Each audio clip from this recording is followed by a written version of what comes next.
Hey Earthquakes fans, it is a big week and welcome to another edition of Danger and Danielle's Tactical Breakdown. But before we get into breaking down the New York Red Bulls game, we've got news of a big, massive new coaching hire. We'll get into Matias Almeida, but before we get started, just want to give a shout out to Stevie Ralston and really thank him for stepping in during a difficult point in the season, taking on that interim head coaching position. Any thoughts for Stevie? Yeah, Stevie, Alex, and also you were the assistant coaches as well. It wasn't an easy job to step in with the squad in the position they're in at this particular time, but all the credit to Stevie to doing a very good job and being so professional and a great employee of the Earthquakes. Yeah, so looking ahead to this new hire by Jesse Fiorinelli and Tom Fox, Matias Almeida. What do we like about this guy? What do you know about him? Well, he checks so many good boxes. You know, from a fan base, obviously, I think that the Central American, the Latin American aspect of his career is going to be very appealing.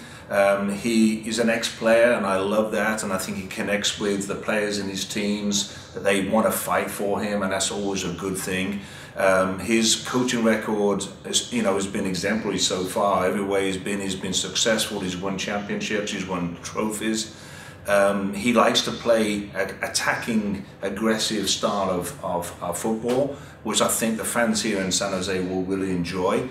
He likes to play young players. He likes to develop young players, and I think that's very important. And I think that also, that's something that the young players in the area that are maybe in the academy right now, or want to be, or could be in the academy going forward, they're going to look at this coach and say, everywhere he's gone, he's developed young players and he's played them. And that's a big opportunity for the youngsters in the area. Yeah, certainly a lot of positives around this hire. But just to play the devil's advocate, a couple of challenges, right? He's still learning English, so a hurdle to overcome there. And how do you think he navigates learning about MLS and the uniqueness that we have in American soccer, even though he hasn't been here? Well, he talked about the fact that he's a big admirer of American sports. He's spent time here. He's played against MLS teams just recently with Chivas in the CONCACAF Champions League, and he beat Toronto and he beat New York Red Bull. He knows a lot about Major League Soccer already, and I think that he's a coach that studies the game, and so I know that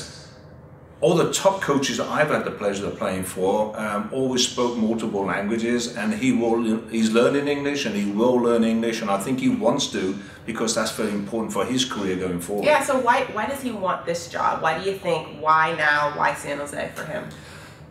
I think this is a fabulous project, and he likes to take on projects, number one. And this is a project, let me tell you. And I think also going forward, he recognizes where MLS is with its growth. Yes, we may not see it right now in San Jose, but going around the league, we see it. Atlanta, Seattle, Portland, Kansas City, New York's, and the way that Miami is coming in. The league is doing so well. I think Matias Almeida sees that.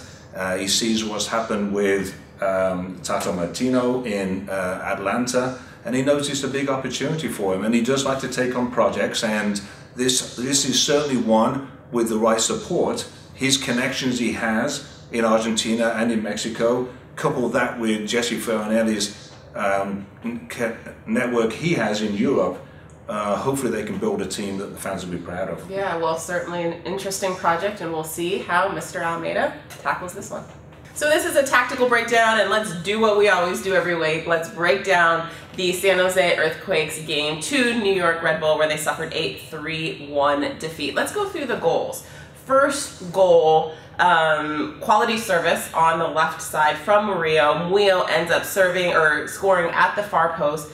For me, really not good enough pressure on the ball by Flo Youngberth. What's your assessment of that goal? Yeah, and I think that was the way the first half planned out. I talked to Steve Ralston before the game. He had a game plan. He knew what New York Red Bull were going to do. And I think he told the players that we need to move the ball quicker.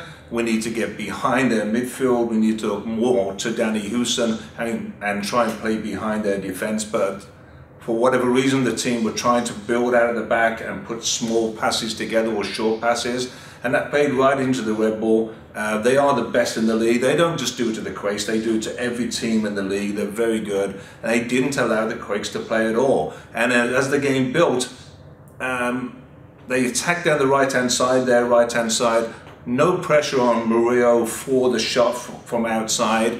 Maybe JT Marcinkowski could have had a bit of a stronger hand on that, and he'll be disappointed he gave up the rebound where he did.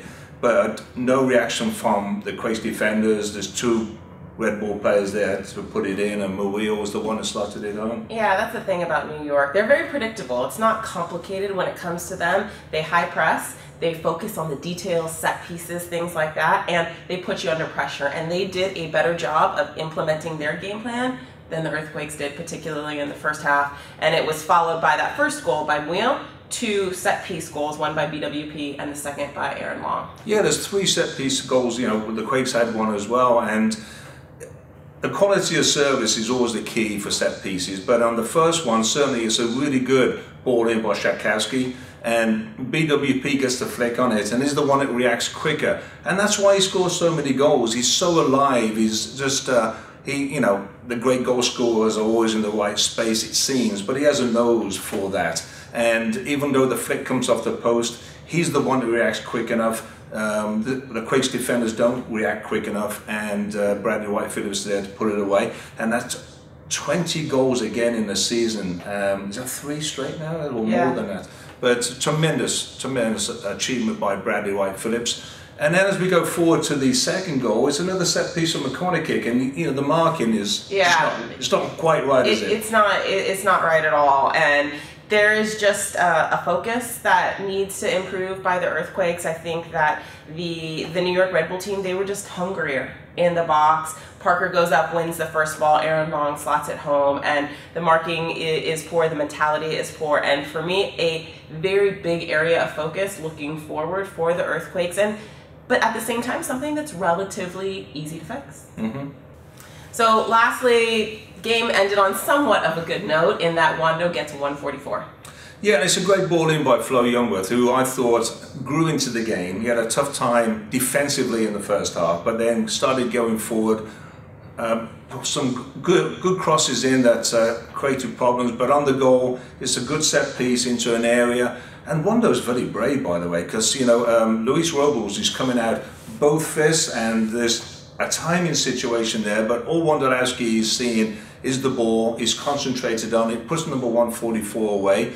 And going forward, I'm pretty sure that Stevie Ralston will look at the last couple of MLS games and say, I need to play Wondolowski, I need to play him up front with Danny Houston, I need to have 2 forwards on the field. Whether he goes 3-5-2, 4-4-2, it doesn't matter. Pick those two and then pick the players behind them, and let's try and make sure that the fans are entertained in a very winnable game against the Colorado Rapids coming up on the 21st, and then going to Seattle on the 28th. Let's see what Wando can do with the last couple. Yeah, we certainly are wishing him the best and hoping he maybe not only gets 145 but 146 too. So that was another edition of Danger and Danielle's Tactical Breakdown. We look back to New York. We talked about the new hire in Matias Almeyda. Some big things going forward for the Earthquakes.